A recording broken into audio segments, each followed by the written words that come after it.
नमस्कार मित्रांनो, मी संदेश माझ्या कोकण संस्कृती या यूट्यूब चॅनलवरती परत एकदा आपल्या सगळ्यांचं मनपूर्वक स्वागत करतो। तर मित्रांनो, असाच बसलेलो आणि काहीच व्लॉगला कंटेंट मिळत नव्हतं।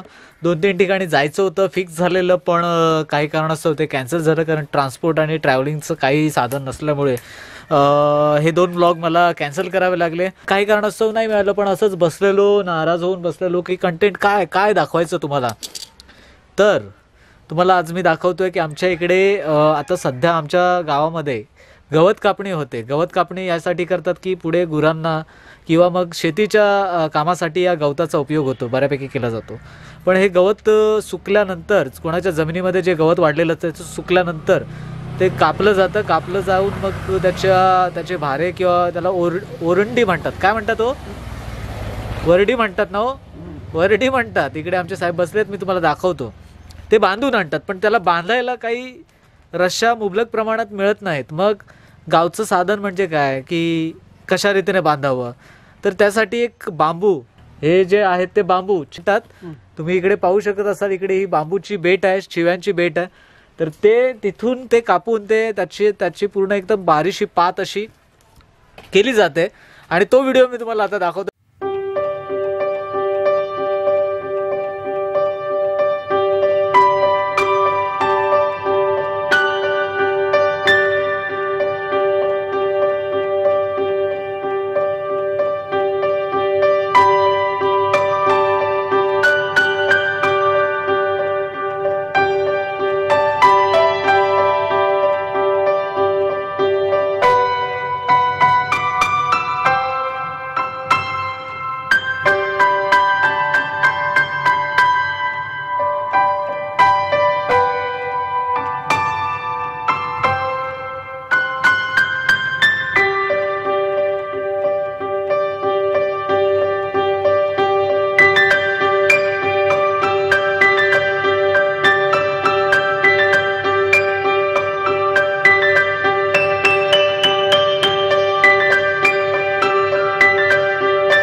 काय म्हणतात त्याला? बिलसे। बिलसे? अच्छा, बिलसे म्हणतात। साधारण किती काढले तुम्ही अजून? 50-60 वडीचं काढले. 50-60 वरडीचे वडी असली तर 2500 वर जाते. अच्छा. मग हे तुम्ही काढताय हे कशासाठी उपयोग होतो त्याचा? हे वरडी बांधायची, कवर बांधायचं. म्हणजे बऱ्याच गोष्टींमध्ये याचा उपयोग होतो. पण याचं काढण्याची आणि याचं पुढची प्रोसेस काय?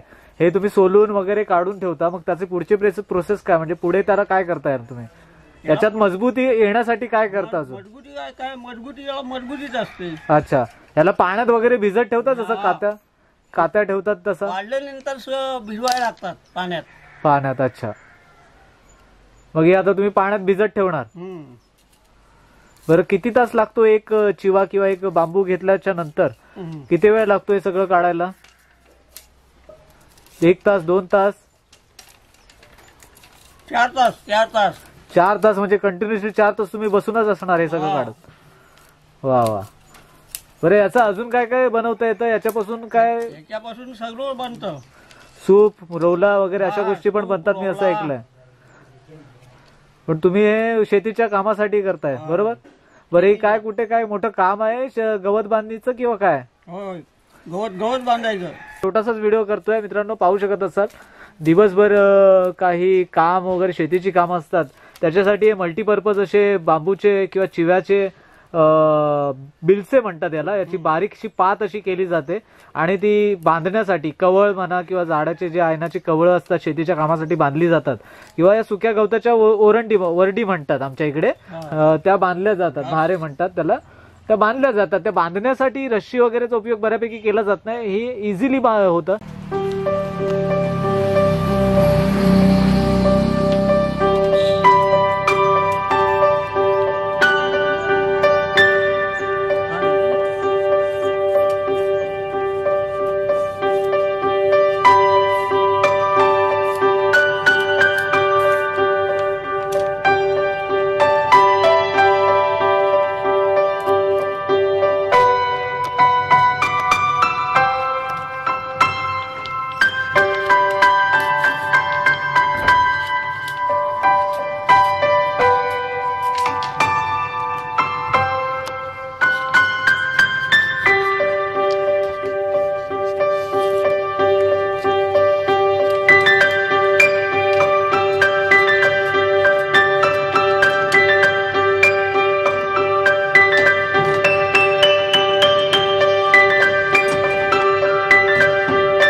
सो मित्रांनो, असंच काहीतरी गावाला आल्याच्या नंतर कंटेंट नाही मिळाल्यावर असंच काहीतरी शोधावं लागतं. ज्या ग्रामीण विभागातील काही गोष्टी आहेत, बारीक सारीक गोष्टी असतात, त्या आपण टाळतो. आपण कुठला स्पॉट किंवा कुठला डेस्टिनेशन फाइंड आउट करतो दरवेळी.